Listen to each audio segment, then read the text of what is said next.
Эржан, таштандыны таштабаш керек. Бул кылганың туура эмес. Бул кичинекей эле кагаз го. Бир аздан кийин шамал учуруп кетсе керек. Эгер ар ким кичинекей деп таштай берсе, табият ыплас болуп, анын да маанайы жок болот. Андан көрө келгиле, маанайды көтөрө турчу иш кылалык. Эмне иш? Келгиле, оюн ойнойбуз. Айлананы тазалап, табияттын көңүлүн көтөрөлүк.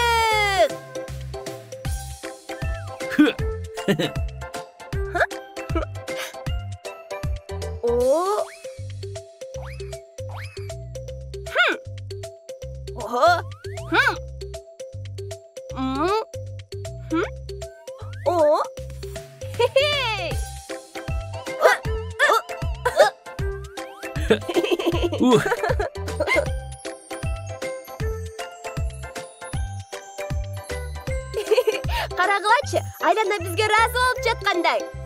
Мындан кийин айланага таштандыны эч качан таштабайм.